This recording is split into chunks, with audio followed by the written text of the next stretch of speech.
So, Brahma Chelani, if I were to enter the realm of speculation just for a moment, when Prime Minister Modi was in opposition campaigning to be Prime Minister as Chief Minister of Gujarat, he said publicly that why is Dawood Ibrahim not being taken down? What is this idea of just giving dossiers to Pakistan? Why can't we do more?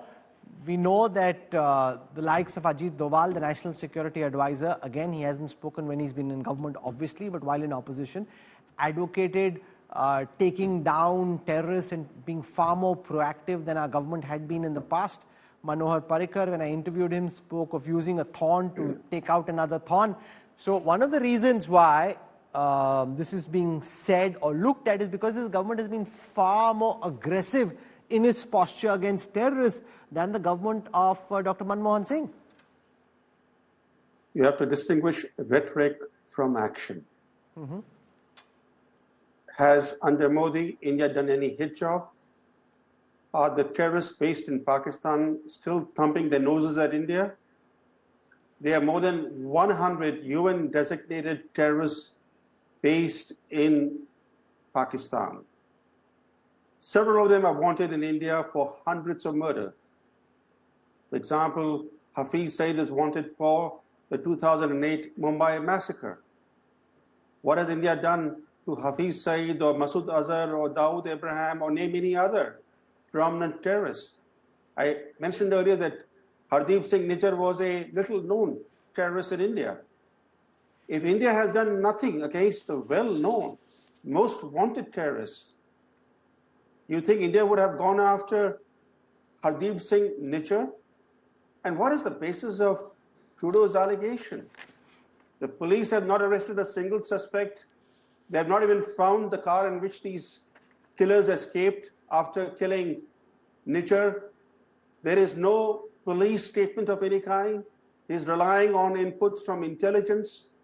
Intelligence is not evidence. But if you want to rely on intelligence, you can do what other governments have done in the past. They have provided photographic evidence, audio evidence, forensic evidence. They claim to have evidence. Do you buy that, Brahma Chelani? They claim that there is evidence which is being shared with the Five Eyes country. Do you buy that, or do you think that's just posturing? Nothing has been released. They're talking about surveilling Indian diplomats. Release the audio. For example, how did the Khashoggi case unfold? The Turkish government released video footage of Khashoggi going inside the Saudi consulate in Istanbul and not coming out. They had audio evidence of screams inside the Saudi consulate in Istanbul.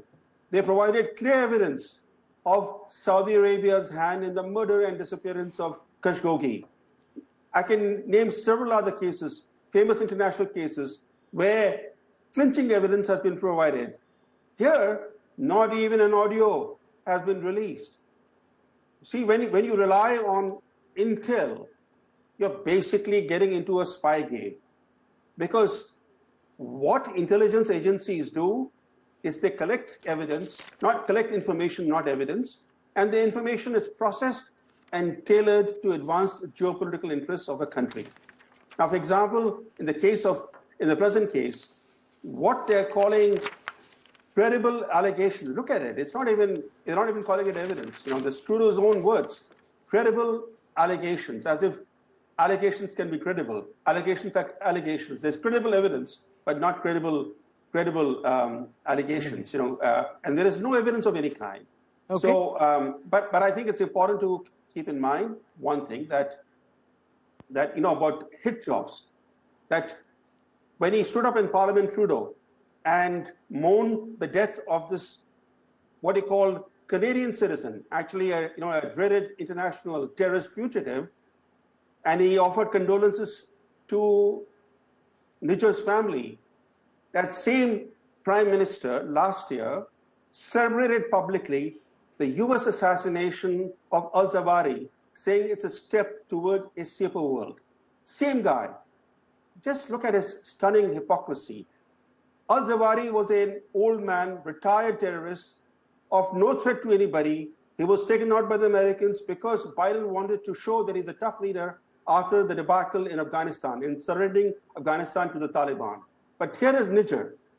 He is being shielded by the Trudeau government.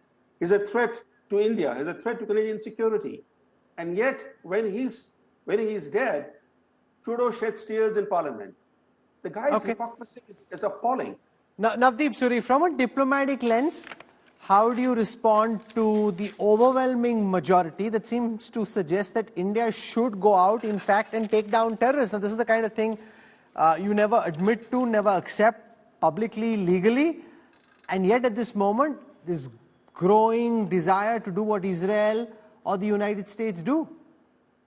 So I think, you have a disconnect between the sentiment that the public has articulated in your poll and what is very visible in social media, which is a back-slapping, back-chest-thumping kind of thing, yes, we did it kind of sentiment. And you have the denial from the government. Maybe a better approach would be what the Israelis do so effectively, which is standard, neither confirm nor deny. That ambiguity that the Israelis use, and others use it too, keeps the deniability around. It also leaves the fear in the minds of those who may or may not be targeted, that the long arm of your law can reach out wherever you are if you have been guilty of perpetrating a terrorist act. But on Mr. Chalani's point, let me just say that it isn't as if nothing has been done. What we have been fairly successful in, I think, over the last few years is using our excellent relationship with the Saudis and the Emiratis to secure the repatriation of people that we really wanted. Abu Jandal from Saudi Arabia, for example, who was involved in 26/11. Farooq Takla from Dubai, who was a henchman of Dawood Ibrahim's. So, at least at the diplomatic level and the much closer sharing of information and collaboration between the intelligence agencies at the highest levels has netted us a few gains. But, I want to just come also again to that difference in numbers between the rest of India and Punjab. Because I think what I hear around town is people saying, are our kids in Canada, are our brothers in Canada again going to have to be afraid that they may be dubbed a Khalistani, even though they have nothing to do with it? Will they be dubbed a terrorist? Will that travel become harder? It's something that your viewers should keep in mind, that if there is one thing that Sikhs in particular are sensitive about, is don't question their patriotism. They fight on the front line, and the evidence is there in all the tricolor wrapped bodies that come back. And it's a real sensitive pain point for anyone. And I've seen some uninformed commentary going around once again. Absolutely. I saw from Kangana Ranaut as well. Just anyone who does it, commentary saying that Sikhs need to prove that they're not Khalistani. Sikhs don't need to prove that they're not Khalistani. The government needs to act against those who are, rather than trying to brandish an entire proud community in the same brush. That is completely abhorrent. I think any community can have a loony fringe. Treat it as that. Keep it beyond the pale, and don't tarnish the mainstream. Oh, absolutely. That is a very, very important messaging, because even during the farm protest, we saw some people, including ministers in the government, try and brandish or question the entire community, which is absolutely unacceptable and very unfortunate. Question those who pick up arms against the state, or those who are fueling incendiary fires. You cannot make this an affront to the pride of an entire community. That is completely unacceptable.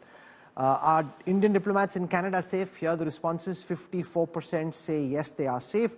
27% of the respondents say no, Indians in Canada are not safe. I'll show you the results in Punjab. 35% say yes, Indian diplomats in Canada are unsafe. 41% say no, they are not unsafe. So overall, 54% saying Indian diplomats in Canada are unsafe. Last question.